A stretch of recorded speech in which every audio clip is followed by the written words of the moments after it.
I found out my husband was cheating on me with my daughter-in-law.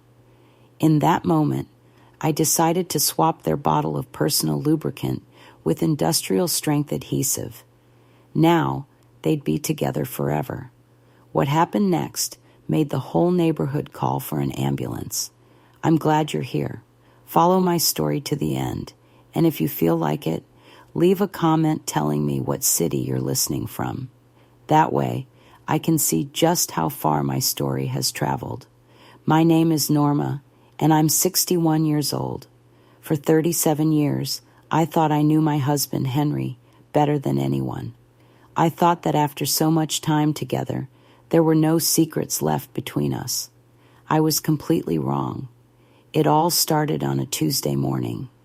Henry had left early for work, same as always, and I was at home fixing breakfast for when Tiffany, my daughter-in-law, woke up. She had been living with us ever since our son, Michael, took a job in another state. At first, I thought it was a great idea, that we'd keep each other company. I was washing dishes when I heard the front door open. I glanced at the kitchen clock and saw it was barely 8:30 in the morning. Henry wasn't supposed to be back until 5 in the afternoon. I figured he must have forgotten something important. I walked toward the living room to say hello, but I stopped when I heard whispering voices. It was strange. I couldn't make out the words, but I recognized Henry's voice mixed with another one that was disturbingly familiar. My heart started to beat faster, though I didn't know why. I tiptoed down the hallway. The voices were coming from our bedroom. The door was slightly ajar, and through the crack, I saw something I never thought I would see. Henry was sitting on the edge of our bed, and next to him was Tiffany. She had her hand on my husband's arm, stroking it in a way that was not at all appropriate for a father-in-law and daughter-in-law. I was frozen. For a moment, I thought I was imagining things, that my eyes were playing tricks on me. But when I saw how Tiffany leaned in toward Henry and whispered something in his ear, I knew what I was seeing was real. My breathing became ragged. I felt as if I'd been hit in the stomach with a hammer.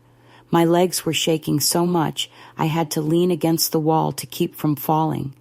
37 years of marriage, 37 years of trust, crumbled in that single instant.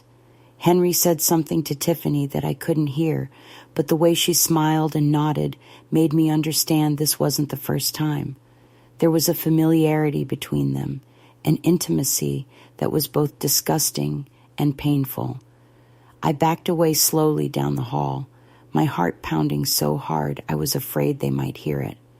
I hid in the kitchen, trying to process what I had just witnessed. My hands trembled as I poured myself a cold glass of water. I needed it to soothe the lump forming in my throat. A few minutes later, I heard footsteps in the hall. Henry appeared in the kitchen, straightening his shirt and acting as if nothing had happened. He had that relaxed expression I knew so well, but now it made me sick. "Morning, honey," he said with the same old smile. "I forgot some important documents for the office. Just came to grab them quickly." I couldn't answer right away. The words were stuck in my throat. I could only nod as he walked over and gave me a kiss on the cheek. The same kiss he'd given me thousands of times during our marriage, but which now felt like a betrayal. Tiffany appeared moments later, strolling casually into the kitchen as if she'd just woken up. She was wearing the robe I had given her for her birthday last year. Seeing that robe now filled me with a mix of anger and sadness I didn't know how to handle. "Morning, Norma," she greeted me with that sweet smile I'd always thought was genuine. "I slept so well last night. This house is so comfortable and quiet." The cynicism in her words hit me like a slap. There she was, acting like the perfect daughter-in-law, when just minutes before I had seen her touching my husband in a completely inappropriate way. Henry said a quick goodbye, claiming he was late for work. Before leaving, he gave Tiffany a look that lasted only a second, but I caught it. It was a look heavy with meaning, a silent promise that they would see each other soon. When he finally left, I was alone in the kitchen with Tiffany. She started talking about her plans for the day, but I wasn't really listening. My mind was busy trying to figure out how long this had been going on right under my nose. For the rest of the day, I watched Tiffany with new eyes. Every gesture, every word, every smile now had a different meaning. I noticed little details I had overlooked before. The way she talked about Henry, how her eyes lit up when she mentioned something he had said or done. That evening, when Henry came home from work, I acted normally. I made him dinner, asked about his day. I smiled when he told me a story from the office, but inside, something had changed forever. The trust I had built over decades was shattered. That night, as Henry slept beside me, I lay awake staring at the ceiling. I could hear his steady breathing, the same sound I had heard for thousands of nights, but now it sounded strange, as if it were coming from a stranger. I wondered how many times they had been together in our bed, in our house, while I was out. How many times Henry had lied about where he was or what he was doing. How many of Tiffany's smiles had been fake. How many of our conversations had been pure theater. I couldn't decide what hurt more, my husband's betrayal or my daughter-in-law's. Tiffany was practically a daughter to me. I had welcomed her into my home, shared my recipes, my stories, my most intimate family moments with her, and she had used that closeness to betray me in the cruelest way possible. As I lay awake in the dark, an idea began to form in my mind. I wasn't going to confront them right away. I wasn't going to scream or make a scene. First, I needed to fully understand what was happening. I needed to know the full extent of this betrayal. The next day, I decided I would start watching more carefully. I would pay attention to every detail, every look, every word. If they wanted to play a game of lies and secrets, I could play too. The following days became a surreal experience. On the outside, I was the same old Norma. I made breakfast, cleaned the house, chatted with the neighbors. But on the inside, I had become a detective, observing every move in my own home. I started noticing patterns that had previously gone unnoticed. Henry would get home late from work on Tuesdays and Thursdays, always with different excuses. He had to stay for a meeting. There was heavy traffic. He had stopped to buy something. For 37 years of marriage, I had believed every one of his explanations without question. Tiffany had her own suspicious schedules, too. On the days Henry was late, she would leave the house in the afternoon, supposedly to go shopping or visit friends. But she always came back just before he returned, perfectly put together, and with a smile that now seemed calculated. The first Friday after my discovery, I decided to do my own investigation. I told Tiffany I was going to visit my sister, Eleanor, who lived on the other side of town. In reality, I waited in my car, parked around the corner, where I had a perfect view of our driveway. At 2 p.m, I saw Henry's car pull up. My heart raced as I watched him park, looking up and down the street, as if checking to make sure no one saw him. That confirmed my suspicions more than anything. His cautious behavior, so different from how he usually acted. I waited for 3 hours in that car, feeling like a spy in my own life. When Henry finally left the house, he had that same relaxed expression I had seen on the day of my discovery. He got in his car and drove off, probably back to work to establish his alibi. That night at dinner, Henry told me he'd had a very busy day at the office. He described in great detail the meetings he supposedly had, the problems he had solved. Every word was a lie, and he delivered it with the same natural ease he had used to say, "I love you," for decades. Tiffany, for her part, told me about her afternoon of shopping. She had gone to the mall, browsed several stores, had lunch in the food court. Perfect lies, delivered with that sweet smile that now turned my stomach. After a week of observation, I had confirmed my worst fears. This wasn't something that had just started. The way they coordinated, the ease with which they lied, the small, intimate gestures they exchanged when they thought I wasn't looking. It was clear their affair had been going on for months, maybe even years. One morning, while cleaning our bedroom, I found something that chilled me to the bone. Under the bed, partially hidden by a shoebox, was a small bottle of personal lubricant. It wasn't something Henry and I used. In fact, our intimacy had dwindled considerably in recent years, something I had chalked up to age and work stress. I held that bottle in my trembling hands, feeling reality hit me with renewed force.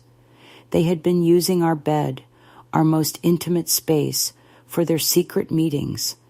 The room where I had slept for decades, where I had shared my most vulnerable moments with the man I thought I loved, had been desecrated by their betrayal. I sat on the edge of the bed, the same spot where I had seen them together, and began to cry. These weren't silent tears, but deep sobs that came from the very bottom of my soul. I cried for the lost years, for the broken trust, for the naivete that had kept me blind for so long. But in the midst of that crying, something else began to grow inside me, a cold, calculated anger I had never felt before. It wasn't the explosive rage that leads to shouting and confrontations. It was something more dangerous, a quiet determination that this could not go unpunished. That afternoon, when Henry came home from work, I watched him with new eyes. I saw how he avoided my direct gaze, how his hands fidgeted when he spoke to me. I saw the guilt hidden behind his forced smiles. The signs had always been there, but I had chosen not to see them. During dinner, Tiffany casually mentioned she had spoken to Michael, our son, on the phone. She said he was doing well at his new job, but missed being home. Her words made me wonder if Michael knew anything about what was happening, if he too was part of this web of lies that had been woven around my life. That night, while Henry was in the shower, I discreetly checked his phone. I didn't find any compromising messages, but that didn't surprise me. After decades of marriage, I knew how careful he could be when he wanted to hide something. But I did notice he had been clearing his call history more often than usual. Over the next few days, I stepped up my surveillance. I started subtly marking objects in the house to see if they had been moved during my absences.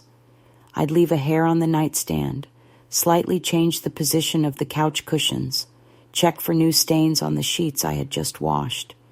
Every piece of evidence I found was like a stab to the heart, but it also fueled the determination growing inside me.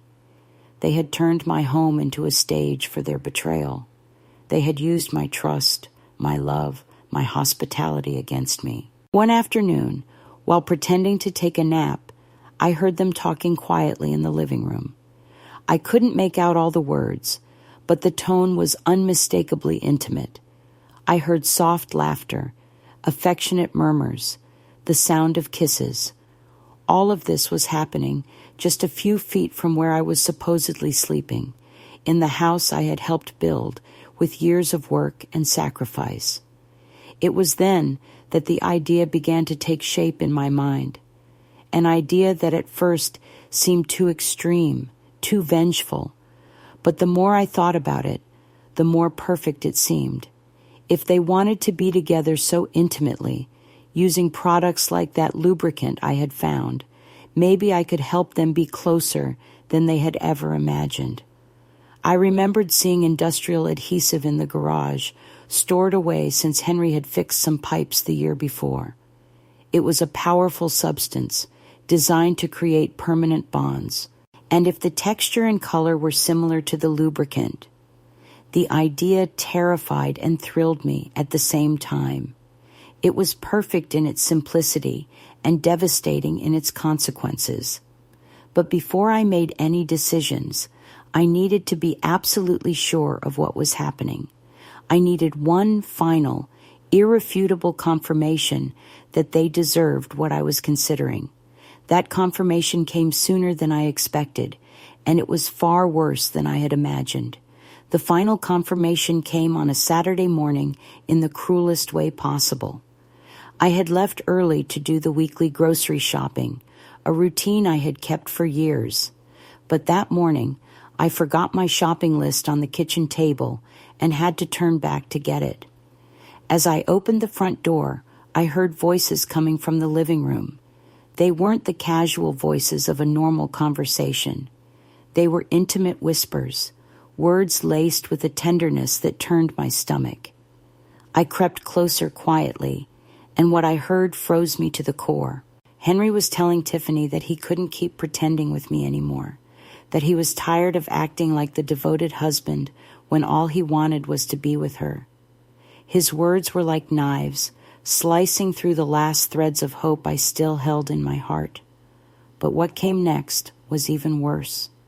Tiffany replied that she was sick of the situation too, that I was an obstacle to their happiness. She said she had been thinking about talking to Michael to convince him to have me move in with him in the other state. She wanted to get rid of me to have the house to themselves so she could live openly with my husband. My breathing became so ragged I was afraid they might hear me. I held onto the wall, feeling as if the entire world was tilting beneath my feet.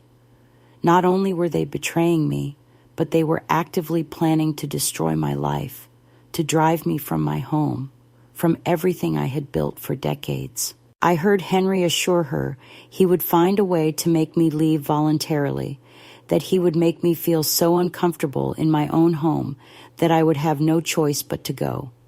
They talked about me as if I were a nuisance, an old piece of furniture they needed to remove to redecorate. I left the house without a sound, tears burning my cheeks. I drove to the grocery store in a state of shock, barely aware of the traffic around me. Once in the parking lot, I sat in the car for over an hour, crying and shaking, trying to process the sheer scale of their betrayal. When I finally returned home, they both acted as if nothing had happened. Henry helped me carry in the groceries, asking about the sales I had found. Tiffany thanked me for buying her favorite cookies. The normality of their performance contrasted brutally with the cruelty of their secret words. That night, as we ate dinner, I watched them with a new, terrible clarity. Every fake smile, every feigned question about my day, every calculated gesture of affection. They were master actors, playing the roles of a caring husband and daughter-in-law while plotting my exile from my own life. After dinner, I locked myself in the bathroom and let the tears flow freely. I cried for the naive woman I had been, for the years wasted in a sham, for the future they had planned without me. But when I finally dried my tears and looked at myself in the mirror, I saw something different in my eyes.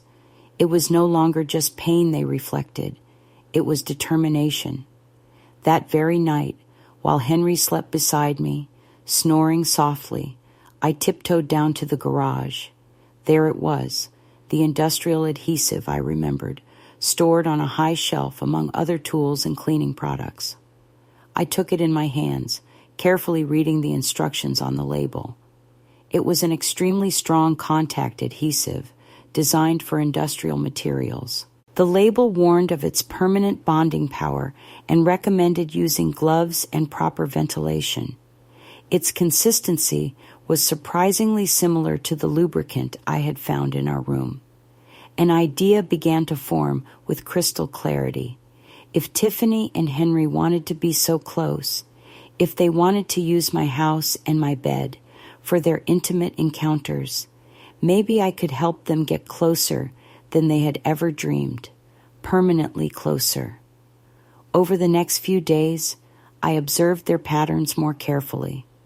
I had noticed they always used the lubricant on Tuesday and Thursday afternoons, when I was supposedly out running errands.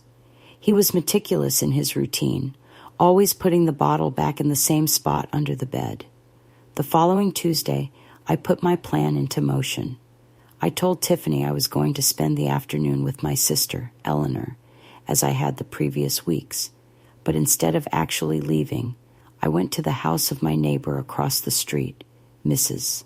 Davis, who always offered me coffee when I visited. I explained that I'd had a small argument with Henry and needed some time to think. She, as sympathetic as ever, told me to stay as long as I needed. From her living room window, I had a perfect view of my house. At 2:30 in the afternoon, I saw Henry's car arrive. My heart began to pound as I watched him park and enter the house with that same caution I had noticed before. I knew I had about 2 hours before he left, plenty of time to execute my plan. I waited another 30 minutes to make sure they were completely distracted. Then I told Mrs. Davis I had remembered something important I needed to do at home. I crossed the street with my heart hammering, carrying a small bag with everything I needed. I entered through the back door, which we always left unlocked. The house was quiet, but I knew exactly where they were. I went straight to our bedroom, where I could indeed hear soft murmurs coming from the adjoining bathroom. I worked quickly, but carefully. I took the lubricant bottle from its hiding place under the bed and brought it to the kitchen.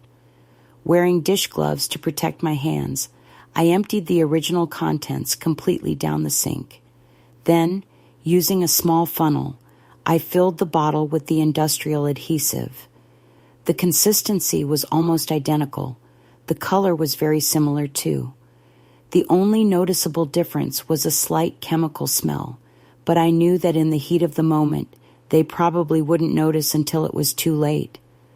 I returned the bottle to its exact spot under the bed, making sure everything looked exactly as I had found it. Then I left the house as quietly as I had entered, returning to Mrs. Davis's house with my heart beating so fast I thought it would explode. From her window, I saw them leave about an hour later. Henry looked relaxed and satisfied, adjusting his tie as he walked to his car. Tiffany appeared at the door a few minutes later, waving goodbye like the perfect daughter-in-law she pretended to be. That night at dinner, they both acted with their usual normalcy. Henry told me about his day at the office. Tiffany talked about a TV show she had watched. But I knew that next Thursday would be different. Next Thursday, they would discover exactly what it felt like to be truly united. The weight became almost unbearable. Over the next few days, I found myself watching their every gesture, every word, knowing that soon everything would change forever. I felt no guilt, only a strange mix of nervousness and anticipation. After everything they had done to me, after all their plans to destroy my life, they deserved to face the consequences of their actions. Thursday arrived sooner than I expected, and with it, the moment of truth. Thursday arrived with a crystal-clear sky that seemed to mock what was about to happen. I woke up early, before the alarm, my heart beating in a strange rhythm. It wasn't fear, exactly, but a mix of nervousness and determination I had never experienced before. I made breakfast as usual, acting with the normalcy I had perfected over the past few weeks. Henry seemed particularly cheerful that morning, whistling as he got dressed for work. His good mood turned my stomach, knowing exactly what was making him so happy. Tiffany came down for breakfast with that radiant smile I now recognized as the expression of someone anticipating pleasure. She greeted me with a kiss on the cheek, the same affectionate gesture she had made for months, but which now felt like a cruel joke. "Morning, Norma," she said in that sweet voice I had grown to hate. "I hope you have a wonderful day. I think I'm going to have one too." Her words held a double meaning that only I could fully understand. She knew exactly what kind of day she was going to have, exactly what kind of encounter she had planned for that afternoon. What she didn't know was that I had made plans of my own. During breakfast, I announced that I was going to spend the afternoon with my sister, Eleanor, as I had in recent weeks. Henry nodded absently, his mind already elsewhere. Tiffany asked what time I would be back, with that feigned concern she had perfected. "Probably late," I replied, keeping my voice casual. "Eleanor wants me to help her reorganize her closet, and you know how she is with details." I saw them exchange a quick but meaningful glance. It was the confirmation they needed that they would have the entire afternoon free to do whatever they wanted in my house, in my bed. After Henry left for work, I helped Tiffany with some household chores, maintaining the facade of the helpful mother-in-law. But with every passing minute, I felt the tension building in my chest. The moment was approaching, and there was no turning back. At 11 in the morning, I left the house, carrying a small tote bag as if I were really going to be out all day. But instead of going to Eleanor's, I drove to a cafe about 20 minutes away. From there, I could monitor the situation without risking being seen. At 12:30, I called home to confirm my suspicions. Tiffany answered, sounding slightly out of breath, as if she had been running. "Hi, Norma," she said, trying to sound normal. "Everything okay?" "Yes, dear," I replied in the sweetest voice I could manage. "I just wanted to let you know that Eleanor and I decided to have lunch out, so I'll be even later than I thought." "Perfect," she replied, and I could hear the relief in her voice. "Have a nice lunch." At 1:30, I drove back toward my neighborhood, but parked 2 blocks away. I walked carefully to Mrs. Davis's house, who welcomed me with her usual kindness. I explained that I had come back early and wanted to rest a bit before going home. From her window, I saw Henry's car arrive at exactly 2:15, punctual as always for his secret appointments. I watched him walk to the front door with that restrained haste I had learned to recognize. I knew Tiffany would be waiting for him, probably already prepared for their encounter. For the next 45 minutes, I sat in Mrs. Davis's living room, sipping tea and making small talk while my mind counted every passing minute. I knew exactly how long they needed before they would use the lubricant. I had observed their patterns for weeks. At 3:10, I told Mrs. Davis I had remembered something I needed to do at home. She nodded understandingly, and I walked to my house with my heart pounding so hard I was afraid the whole neighborhood could hear it. I approached the house quietly, using my key to enter through the back door. The house was completely silent, which meant they were in the master bedroom. I went up the stairs with extreme care, avoiding the steps I knew would creak. I stopped in the hallway, just outside the bedroom door. I could hear soft murmurs, the sounds that confirmed exactly what was happening on the other side. For a moment, a part of me wanted to turn and run, but then I remembered their words about getting rid of me, about destroying my life, and my determination returned stronger than ever. I waited. I knew the critical moment was near. I had observed their routines long enough to know exactly when they would use the lubricant, and when that moment finally came, the industrial adhesive would do its job. The minutes ticked by with agonizing slowness. Then, gradually, the sounds from the other side of the door began to change. First, it was confusion in their voices, then concern, then absolute panic. I heard Tiffany scream Henry's name, not with passion, but with genuine terror. Henry's voice answered with an urgency I had never heard before. They were trying to separate, but the industrial adhesive was doing exactly what it was designed to do. The screams intensified. I could hear desperate movements, as if they were fighting against something invisible but relentless. Tiffany started to cry, not with sadness, but with pure hysteria. Henry was yelling words I couldn't make out, but the tone was one of utter desperation. I went down the stairs quickly and left the house the way I came in. I didn't want to be there when they realized the full extent of their situation. I walked back to Mrs. Davis's house, trying to keep a normal expression, even though my heart was pounding like a drum.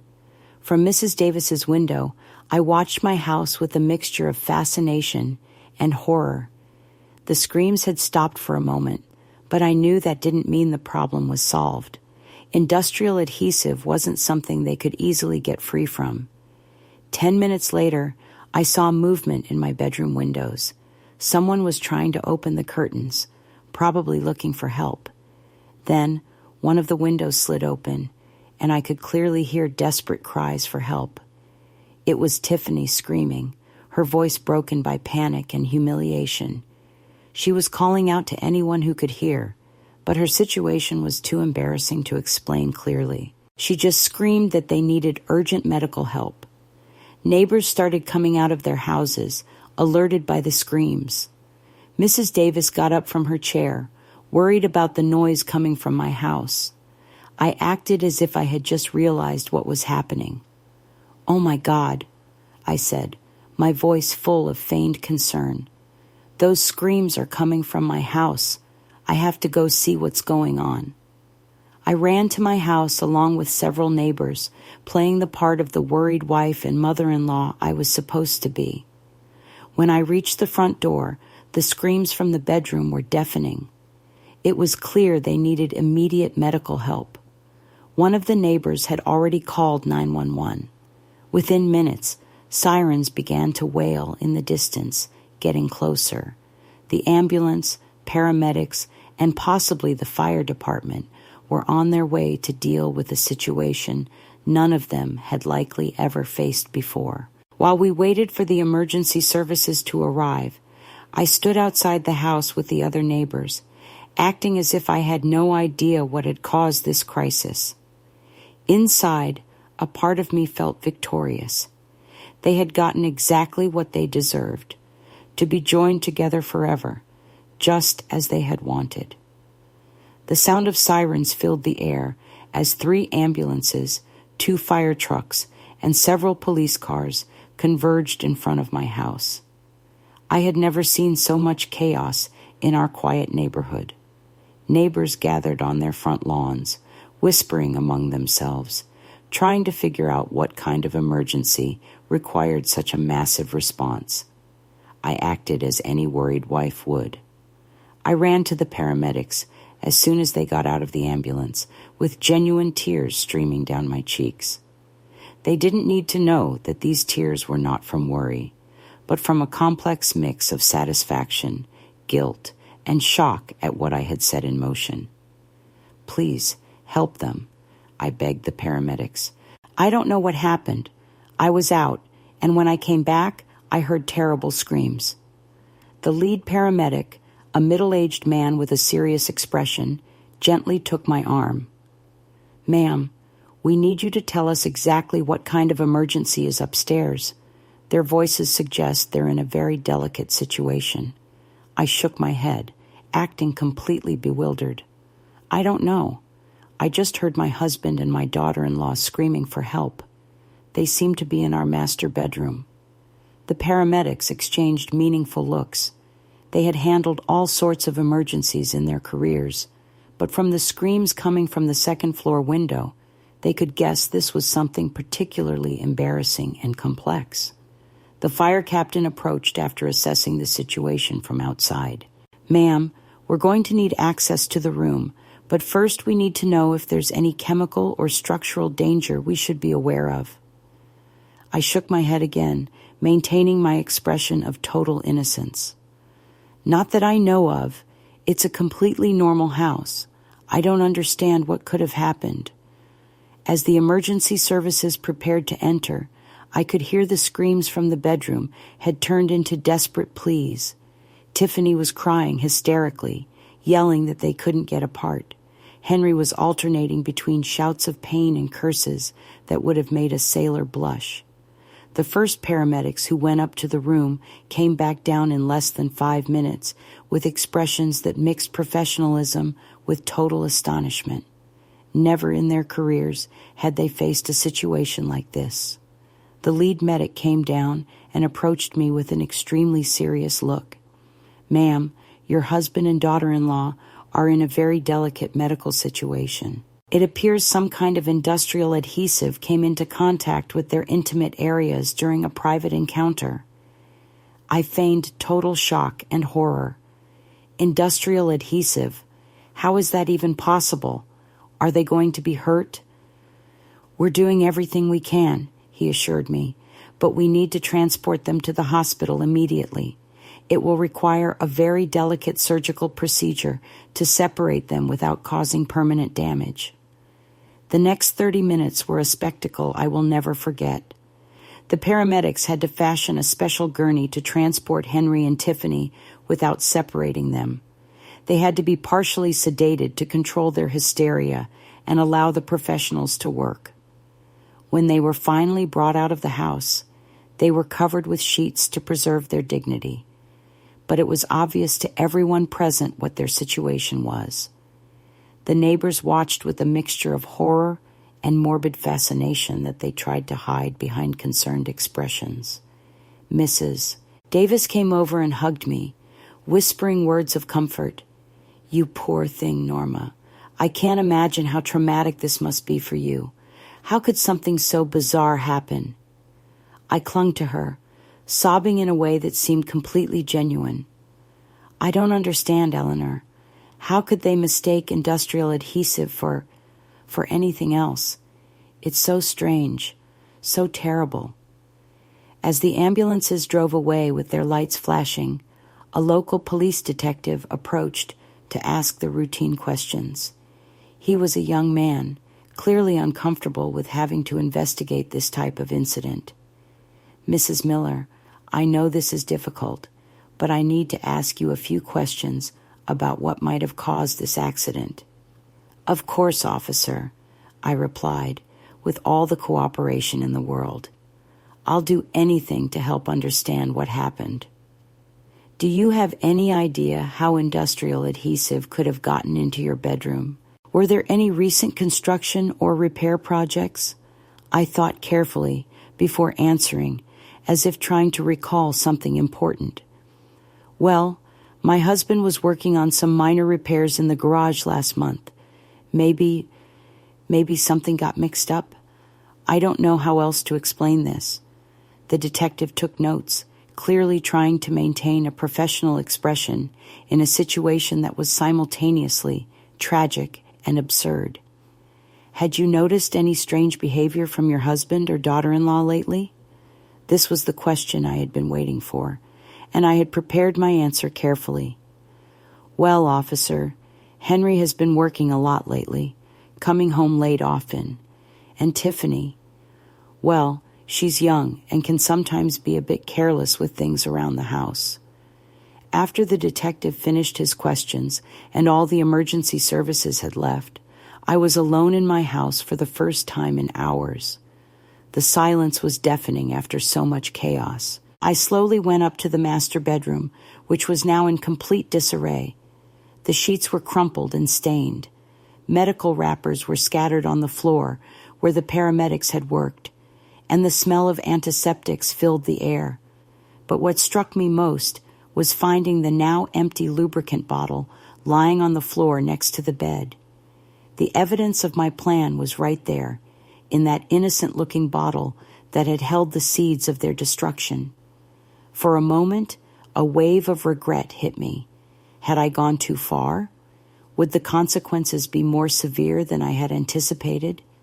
But then I remembered their voices conspiring to get rid of me, their plans to steal my home and my life, and the regret vanished. They had gotten exactly what they had sought, to be intimately joined, just in a way they had never imagined. That night, alone in my house, for the first time in months, I sat in the living room with a cup of tea, processing everything that had happened. The phone had rung several times, with calls from the hospital, from relatives who had heard about the situation, and from local reporters who had picked up rumors of the strange incident. I told them all the same thing, that it was a terrible and inexplicable accident, that I was devastated by what had happened to my husband and daughter-in-law, and that I hoped they would make a full recovery. But in the privacy of my own mind, I knew the truth. It hadn't been an accident. It had been justice. A cold, calculated, and perfectly executed justice.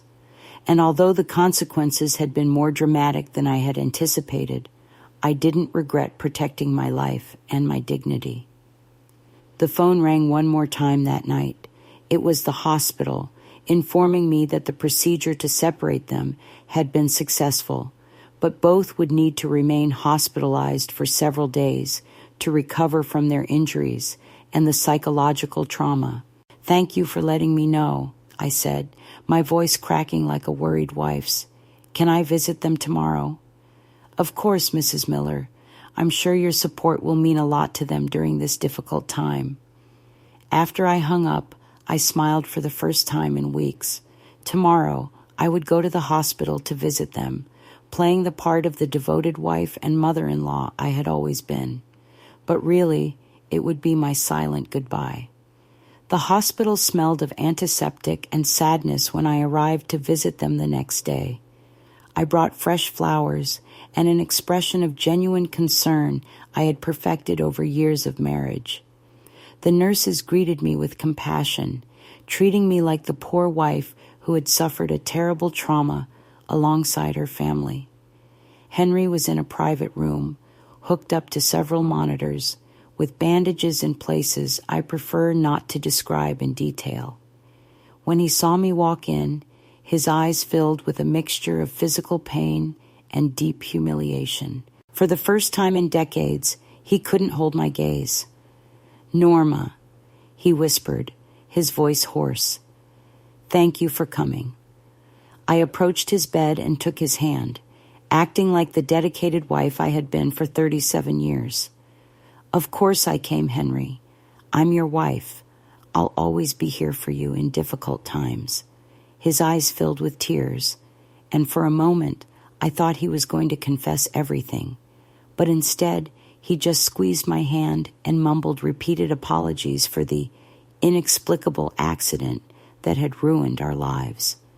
The doctors explained that, although the separation was successful, both Henry and Tiffany would have permanent scars and would need psychological therapy to overcome the trauma. The incident was so unusual, it had become a case study at the hospital. When I visited Tiffany in her room down the hall, I found her in even worse shape than Henry. She was sedated but awake, staring at the ceiling with an expression of absolute defeat. Her parents had driven in from out of town and were sitting by her bed, whispering to each other about the strange and inexplicable accident.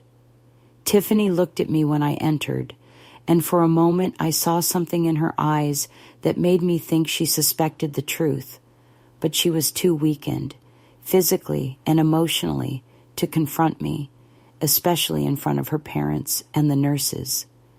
"Sweetheart," I said, taking her hand with the same motherly tenderness I had shown for months. "I'm so sorry you had to go through this. It's so strange that something like this could happen in our home." She didn't reply, just kept looking at me with those eyes that seemed to be trying to solve a mystery.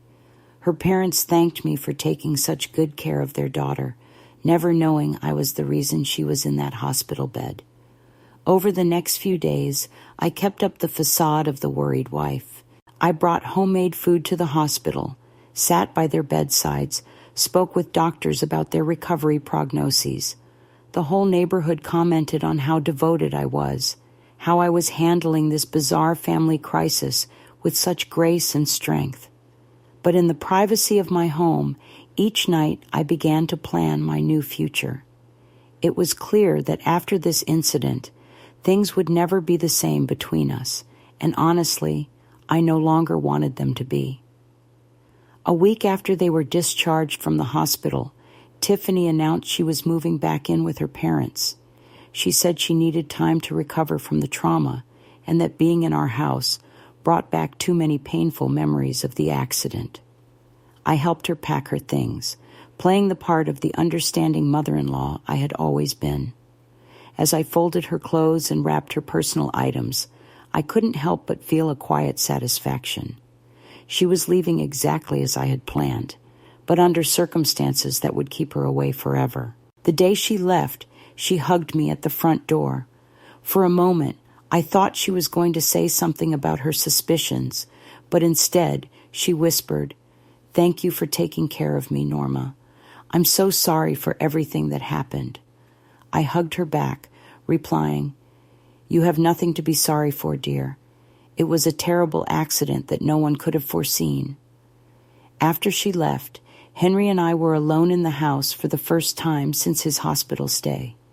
The atmosphere between us was strange, heavy with unsaid things and secrets that floated in the air like ghosts. That night at dinner, Henry finally broke the silence that had been growing between us. "Norma, I need to tell you something." My heart raced, thinking he was finally going to confess his affair with Tiffany. But what he said was completely different. "I've been thinking a lot these past few days in the hospital," he continued, avoiding my gaze. "I think we need to make some changes in our lives. This accident made me realize that I haven't been the husband you deserve." I waited in silence, letting him continue. "I think we should consider a temporary separation," he said finally, "so we can both reflect on what we really want from our marriage." His proposal surprised me, though in hindsight, I should have seen it coming. The trauma of the incident had broken something fundamental in him, not just physically, but psychologically. He could no longer pretend our marriage was normal after what had happened. "If that's what you think you need, Henry," I replied calmly, "then I respect your decision." Over the next few weeks, Henry moved into a small apartment on the other side of town. Officially, it was a temporary separation to heal after the trauma. Unofficially, we both knew it was the beginning of the end of our marriage. I was left alone in the house that had been the stage for so much betrayal and revenge. But instead of feeling sad or abandoned, I felt liberated for the first time in years. I no longer had to pretend. I no longer had to act like I didn't know what had been happening under my own roof. I began to gradually redesign my life. I completely redecorated the master bedroom, buying new furniture and painting the walls a color I had always wanted, but Henry had vetoed. I turned the guest room into an art studio, something I had dreamed of doing for decades. 6 months after the incident, Henry officially asked for a divorce. By then, he had started dating a woman from his office, someone who knew nothing about Tiffany or what had happened in our house. It was his way of starting completely fresh, erasing the past that embarrassed him. I agreed to the divorce without a fight. In fact, I cooperated completely. The lawyers remarked on how civilized our separation was, especially considering the traumatic circumstances that had led to it. In the divorce settlement, I got the house and a significant portion of our savings. Henry seemed almost relieved to be rid of everything that reminded him of that time in his life. He wanted a clean slate, and I was more than willing to help him get it. The day the divorce papers were signed, I sat in my backyard with a glass of wine, watching the sunset. For the first time in decades, I didn't have to worry about lies, betrayals, or performances. I was free to be just Norma, without having to be someone's wife or someone's mother-in-law. I never heard from Tiffany directly again, but through mutual acquaintances, I learned that she had moved to another city and rarely spoke about her time living with us. The incident remained a traumatic episode in her life that she preferred to keep buried. A year after the divorce, while sorting through some old papers, I found the empty bottle of industrial adhesive that I had kept as, I'm not sure what, a trophy, a reminder. I held it in my hands for a moment, remembering everything that had led to that point. I didn't feel guilt for what I had done, nor did I feel pride. I just felt a strange peace, the satisfaction of having protected my dignity and my future when no one else would. I threw the bottle in the trash and went out to the garden to tend to the flowers I had planted. I was a 62-year-old woman with a whole new life ahead of me, free from the lies and betrayals that had poisoned so many years of my existence. That night, as I got ready for sleep in my new bed, in my redesigned room, in my house that was finally all mine, I smiled one last time, remembering how it had all started with a simple discovery and a silent plan. Sometimes justice arrives in the most unexpected ways.